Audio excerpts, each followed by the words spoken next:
Welcome to the Business Leadership Series, where we engage with leaders who are making an impact on their worlds and who want to share their knowledge and experience for your personal and professional growth.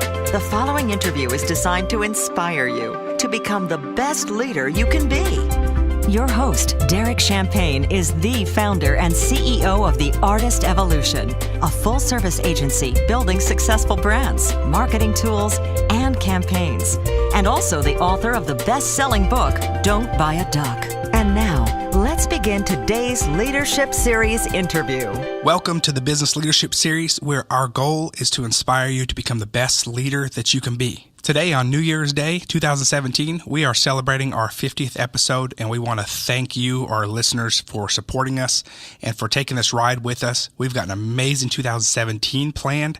We already have guests lined up through July of this year, some amazing guests from shows like Shark Tank and many other shows that you'll recognize, and some just great leaders from around the country. We've got a treat today. We are going to be doing a Shark Tank series. This is series 1 of 3, where we are talking to different guests from the hit TV show ABC's Shark Tank who have been through the tank, have great businesses or great entrepreneurs, and we've had the opportunity to interview them on our show. The first one we're going to interview is Matthew Alexander, who is partners with Mr. Wonderful, Kevin O'Leary, with his product, the Illumibowl. It's wildly successful. You can see it in stores nationwide. It's a bestseller on many sites. And so, Matthew, let's start with you and let's talk about your experience on Shark Tank. Yeah, so it's a very long application process. So there's just a lot of different forms you fill out, and they kind of filter it down through. But I mean, you get from what I can't talk about. There's certain things I can't talk about just because it's the magic of the show. But it's a cool experience. Like you go through a lot of paperwork and a lot of different interviews, and then eventually they fly you out. And it's pretty cool. They're all super supportive, honestly. Like what you don't see is you're actually in there a lot longer than on TV. Like on TV, it's 8-10 minutes, but the average time is usually closer to an hour. Okay. So they're digging in a lot deeper, but they're all very supportive, honestly. Like everyone on there, like they're not. I don't feel like any sharks are ever mean for the sake of being mean. They really are trying to help you succeed, whether or not they do a deal with you, which is one thing that's pretty cool about it. That they really do want you to succeed as a business. Right. And so it's your head's kind of spinning when you're in there because you see them on TV, and then you get out there and you're like, they're in front of you and it's real. So it's kind of a trippy experience in that sense. But honestly, the butterflies kind of go away because you've been preparing for it for months, like practicing your initial pitch and like just knowing your business front to back. So it's almost dreamlike though, because you get out there and you do it, and then you're done. You're like, did that just happen? Like, is that because you see it on TV so much, but then like you're there in front of them. So it's just a different level. But they're all really friendly, supportive people at the end of the day. Like when we went out there. So how long from I've talked to a previous guest who actually did not get a deal and actually didn't have the best experience, and she knew well in advance that when it was going to air, so she was preparing investors that it was coming up. It was kind of a negative thing for her. But tell me how long was it until it actually aired once you shot the show? We filmed in June last year, and it aired in March of this year. Yeah, wow. So, how hard is it to be patient during that time? It's pretty hard because you can't tell people about it. Right. So it's like you can't tell people when you're dealing with it because then you're busy still. You're dealing with the due diligence and after the show to get the investment to go through and with all of that. So it was pretty crazy.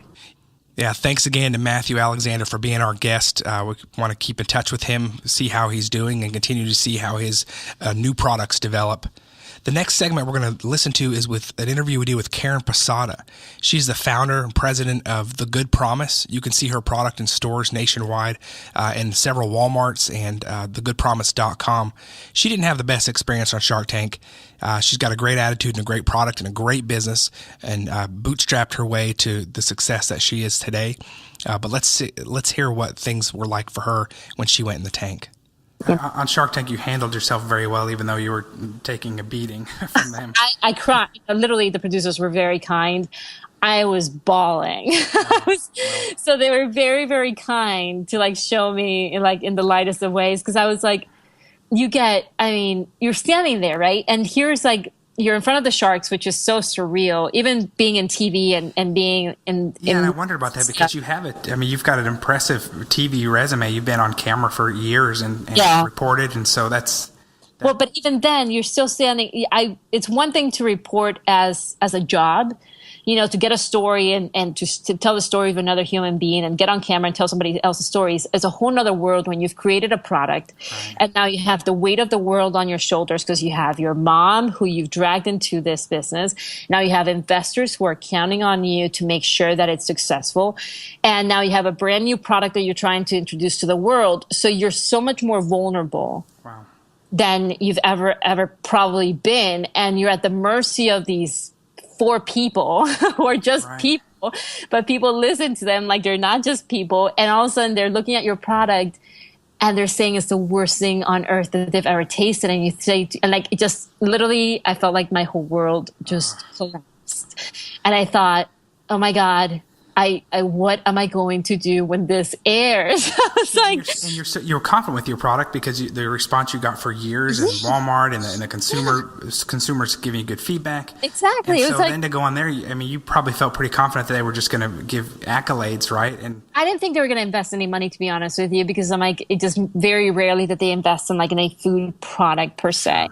But I did think that they were at least going to like it and maybe give me a beating for my numbers or some of the decisions that I've made, but not because of the taste of the product, right? Or because of the look. You went through a lot to get on there. I mean, I've talked to others on the show and how lengthy process it is even even get on there is like winning the lottery. Exactly, and so costly because you have to do your displays and you're flying out there and you're doing all these things and you got to stop everything else that you're doing to do this, And then you tell the world, which you're not supposed to, but you do because you're like, I'm going to be on Shark Tank. Right. Then your investors tell the world, and then all of a sudden there's so much pressure, and then you're standing there and they're telling you that this is the worst idea you've ever done, and you're thinking to yourself, I hope that Walmart's not watching this. I hope that Sam's Club is not watching this. I hope HEB is not watching, and oh my God, how do I make my investors not watch? What kind of feedback did you get from your retailers or from your distributors or from your investors? I mean, my investors did not. It was not good. It was not like that flavor as much anymore, like placebo effect, right? And I was like, oh my God, don't do that, please. So it was literally, I think when you leave the show, they have a shrink come up to ask you, they're like, so what are you going to do now? You're like, cry. You're like, they're like, do you have any friends, family? You're like, yes, I've got a child and husband and stuff. I'm not going to go, kill myself. Right. Hopefully I was praying that it wouldn't air. And then we filmed in July of last year. So I'd taken, and the show just aired in March. And I was hoping by the time, and so the year ended and I thought, great, it's not going to air. Right. Our thanks again to Karen Posada for being our guest on the Business Leadership Series. We're going to continue to follow what she's doing as well. A very smart entrepreneur, and she continues to grow her product, continues to learn things about communicating with customers and anticipating their needs. That brings us to our final Shark Tank guest for today. That's John Radosta. He actually brought bubble soccer to the United States. That's what he was on Shark Tank promoting.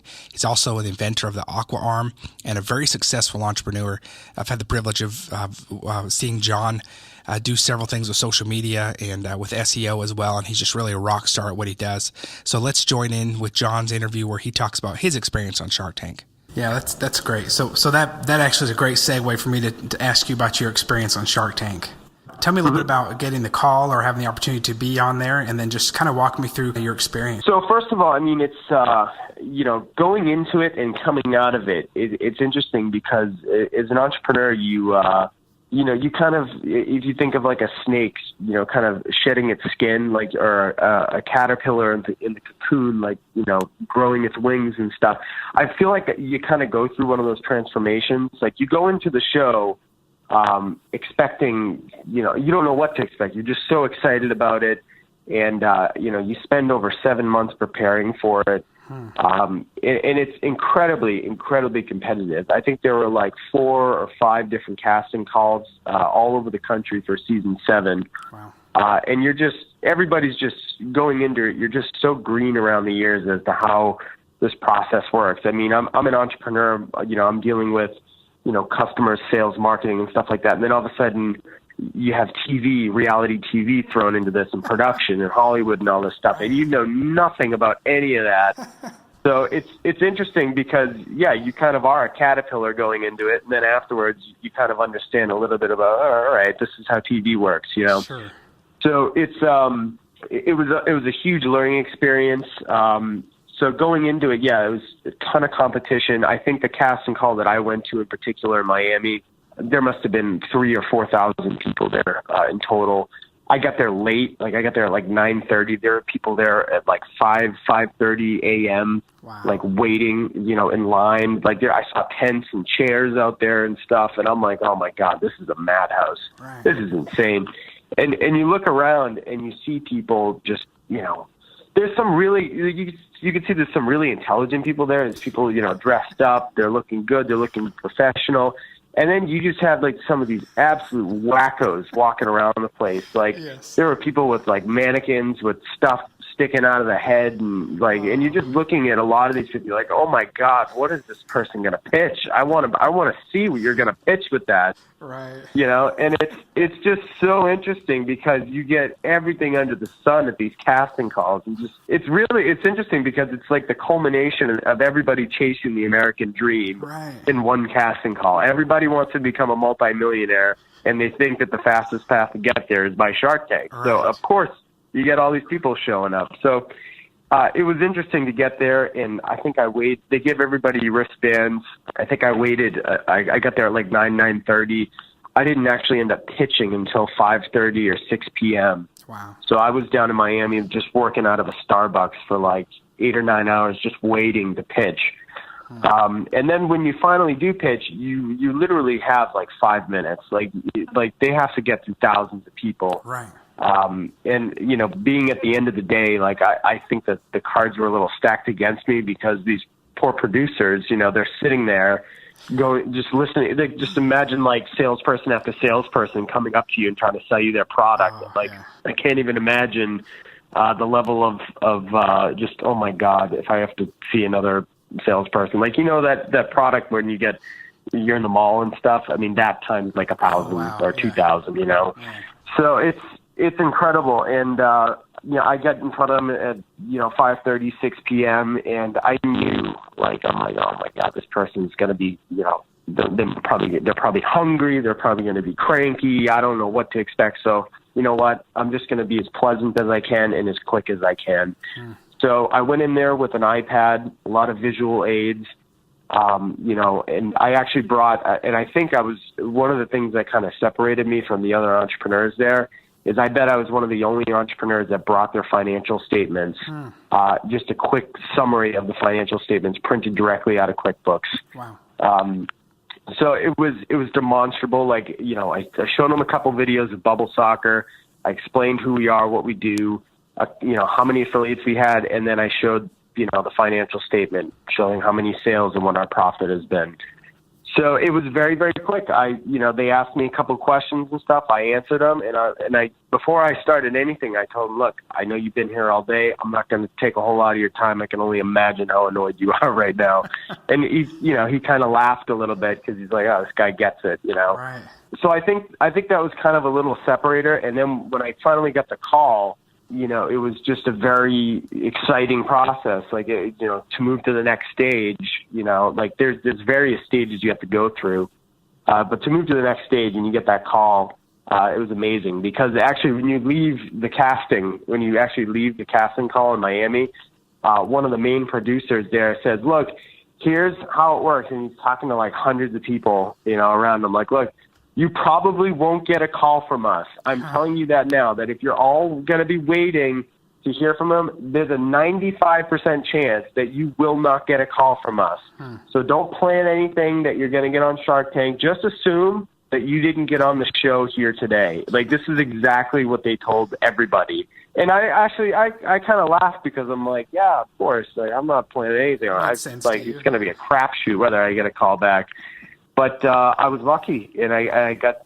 They saw it as a very entertaining and interesting idea, They saw me as I think a sharp cookie, sharp enough cookie, and I got into the next stage, so it was very exciting. So then you actually get on Shark Tank, and I've read some other interviews that you've done. So you prepared for how many months for this? In total, it was about 7 months. So okay. I auditioned January 11th, I believe was the audition date, and I flew out to Los Angeles probably in July, or like the second week of July. Just putting your background in perspective, you've got a very impressive sales background. You've set records for the previous companies you've been with, international records. So you're a polished salesperson that understands how to do a pitch, and you prepared for it. You had your financials ready, and so it's not like you went in there surprised. You watched all the previous seasons, I believe, too. Yeah, so I watched throughout it. Like I made it an opportunity. Like every week from about January to July, you have a phone call with the producers, and they're essentially giving you homework assignments. And this is kind of a tip for other entrepreneurs out there, that if you do audition for the show, that I would see a lot of the stuff that I had to do from January to July.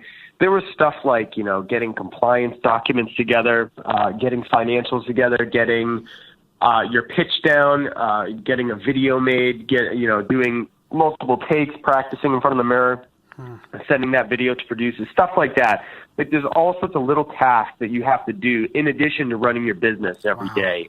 And I think, and I could see like some of the stuff was like really like, oh my God, I have to get all these documents by next Monday. Like, some of the stuff was like, wow, I can see a lot of people that even if they get to this stage, I remember thinking this, I was in my kitchen one day, I was thinking this, like I can see a lot of people getting to this stage and then not getting all their stuff done. And then the producers just say, okay, they're done. They're out. Like the producers are looking for people that are not only do they think have the best chance of getting a deal from the Sharks, but they're also looking for people who can get stuff together very, very quickly, that they can get stuff done on a moment's notice. So that's, something to consider, that, if your listeners out there do audition for Shark Tank someday, that they need to be 100% committed that, that takes priority over anything. If they tell you to jump, you say how high and how fast and when do you need me to jump by.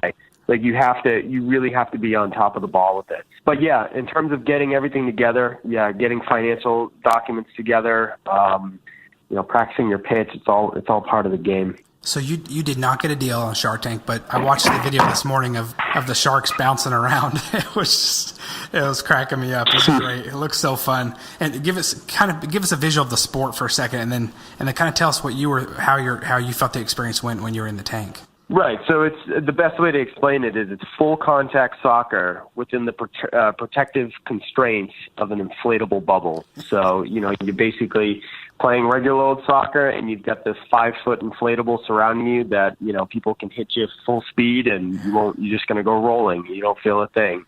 And more than anything else, it's very, very hilarious to play. It's even more hilarious to watch. It really, has that wow factor for spectators. That's awesome. Yeah. And in terms of a team building activity, there's nothing else out there like it. You create such bonds. Like we've seen, companies like Google. We've seen Flatiron Health out in New York. We saw, all these major corporations, Texas Air Systems. We got a call from the San Antonio Spurs prior to going on Shark Tank. It just runs the gamut of everybody that wanted to try this and just the fun that they get out of it. It really brings departments together. It really, you have salespeople making friends with engineers, two departments that really never meet for the most part in a lot of companies. And they're making friends and they're forming bonds across departments, and it carries into the work week the following week, on Monday, that you've got these, people that had never talked before, and they're, talking about the crazy bubble soccer match that they had over the weekend with each other. So it's very, very interesting. Now, in terms of the tank, so I went into the tank expecting it to go either way. I knew that, the Sharks are very, very smart business. I have the utmost respect for them. Every single one of them, the level that they've gotten to as business professionals, and also where they all came from. Most of them came really from nothing. Not nothing, but they didn't come from, wealthy backgrounds or anything. They started from the bottom, and they built their way up into not just, successful business people, but also celebrities, which is even another, level. So the utmost respect for them. So now when I went into the tank, I also know, I think that I know how the sharks think, that, they're at a point that they're in season 7 of Shark Tank. Many of the sharks are working with, upwards of 50 or maybe even 60 entrepreneurs now. Wow. Every season that goes by that they make investments, they're working with more entrepreneurs, and their time, the demands on their time are getting more and more. Right. So I think that now that the show has really taken off, I think that the sharks are really becoming more picky, and they can become more picky because, the quality of entrepreneur is really going up on the show. Like if you look at seasons 1 through 3 versus, seasons 4, 5, 6, 7, you'll see a marked difference in the quality of entrepreneurs coming on the show. It's, the entrepreneurs have more sales now. They're more savvy. There's more Harvard business graduates going on there. It's just the stakes are really getting higher, and therefore the investment criteria is getting higher, I think, as well. Right. So with a sport like bubble soccer, I think going on there, I was already at a little bit of a disadvantage, because if I'm a shark, like if I'm Damon or if I'm Lori, and I'm going to invest in a product, I want a product that I can pretty much plug into my distribution system, that, it basically fits into my distribution system. Lori has connections with Bed Bath & Beyond. Damon has, connections with, things like Target. Same thing with Mark Cuban. He has his own distribution system with Landmark Theaters and, Magnolia Pictures, all that stuff. So they're looking at their distribution systems, and they're kind of looking at products of like, how is this going to fit in my distribution system? And bubble soccer is really one of those that it's, if I was all the sharks, I've looked at it at their perspective, like, where is this going to fit into my portfolio? How can I plug this into my system somehow? And the answer was, and even for me would be, I have no idea. Right. So if they don't know in terms of, the strategy and how they can be of help, the obvious answer is don't invest in this. I'll just wait for something else to come along. So, even though the sales were there, even though the profitability is there, we have no debt on the books. I don't have a partner in this business. I'm the only one running it. Even though all those factors that, were, in my opinion, factors of success for other entrepreneurs, just the fact that, it didn't fit into their respective distribution systems, I think that was a huge disadvantage of me. And I knew that kind of going into it. I knew that it was really a 50-50 shot of me getting a deal. But, I went in there just basically, understanding that, look, they may or may not invest in this, so I need to present this in a way that it leaves an opportunity for someone else out there that sees this, and if the sharks don't bite on it, they don't bite on it, right. So I had to play both angles, because if this was an app, like if I was going in there with an iPhone app or an Android app or something like that, I would know that it plugs right into Mark Cuban's system perfectly. I know it plugs into Robert's system perfectly. They're both tech. Mm-hmm. And you could kind of, push all your chips in that scenario and just go for the deal at that point. But for my business, it was a very, very unique situation. I couldn't talk really about Aqua Arm. I was there to pitch bubble soccer. So I couldn't really pitch that that maybe would have been a better fit for Damon and Lori, but for bubble soccer, I had to go in there and I had to, really face the fact of like, look, this might not be a fit for any of them. So I'm going to present this in a way that, it presents an opportunity to someone else that might see it, and if they bite on it, great. I'd love to work with the sharks, but I need to play both angles. Well, I mean, it's interesting because you were already you said that the Spurs and you had other interests before Shark Tank already. Yeah. I mean, we got, before going on Shark Tank, I did a special piece for Telemundo. They did a story on us, ESPN and WPTV down here. In Florida, they did a piece on us. We had like an indoor match at In-House Soccer in Boca, and ESPN came down and they did a story on the sport and everything. Good Morning America gave us a mention, and then once I got on Shark Tank, then Forbes and Entrepreneur Magazine and all that stuff kind of followed. So Shark Tank has been such a great experience in the sense that, you know, it really has generated a lot of press and a lot of interest, not just in advanced sports technology, but also the sport of bubble soccer. You know, the biggest thing that bubble soccer needs right now is it needs the market to grow. Like advanced sports technology growing is great, and you know it helps me and it helps all the contractors and people working for advanced sports tech. But if the market doesn't grow faster or at the same clip as advanced sports tech, then there's really no more opportunity out there. So Shark Tank, bubble soccer getting on Shark Tank really kind of threw gasoline on the fire for bubble soccer, and now it's really gone international. We just launched our first affiliate in Peru. We've got other interests. We've had interest from countries like Egypt and India. I got a call from someone in Thailand about doing a World Cup.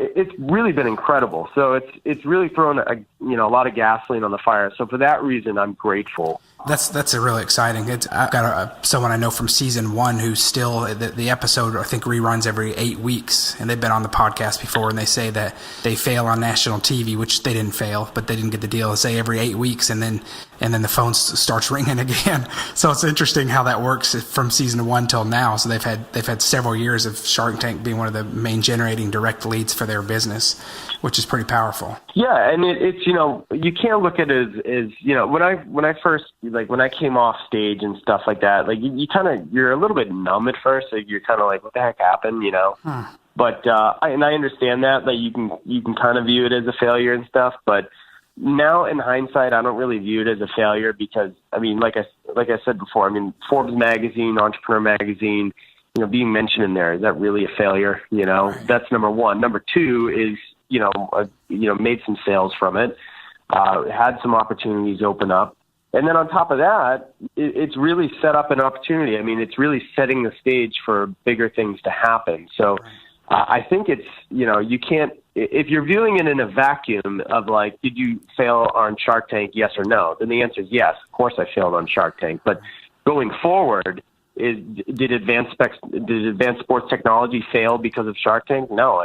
Shark Tank set the stage for something even better to happen. Yeah, and that's really where we're going right now. You were already climbing and growing. Yeah. You have to look at the whole continuity. You can't just look at it. You can't just look at it in a vacuum. I was a musician for many years, where I really pushed it hard in the music industry in LA, and then things like American Idol came along, where people who had never sang before would go to the audition, and if they didn't make it, would say, well, I guess I'm not going to be a singer. We had 10, 15 years that we had already been paving the way, and it never dawned on us there'd be a reality show that might help propel that in the future someday. That wasn't even an option. So you were there before Shark Tank, and it was just a great propeller. Exactly, and you actually made a really good point there, and something that is always in my head. And even entrepreneurs that go on Shark Tank, both past, present, and future, you have to keep in mind is that American entrepreneurship has been around long before Shark Tank, right, and it'll be around long after Shark Tank. Shark Tank is such a small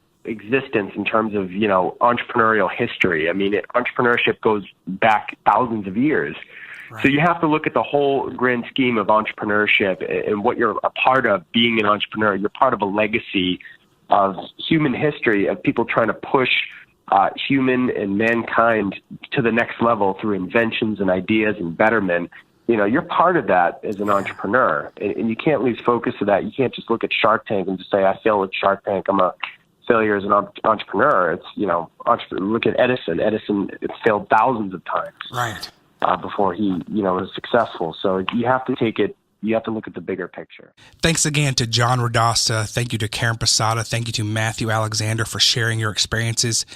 Our listeners, if you want to go back and look at some of our earlier episodes of the Business Leadership Series, you can actually hear our full interviews with them. They're fascinating. They're great stories. We just played a small segment of those today for you to listen to.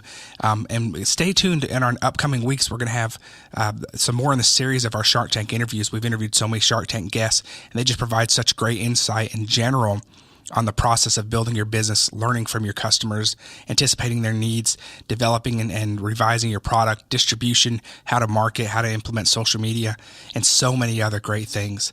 This is our 50th episode. Thank you guys for joining us. Thank you for staying with us. We look forward to an amazing 2017 with you.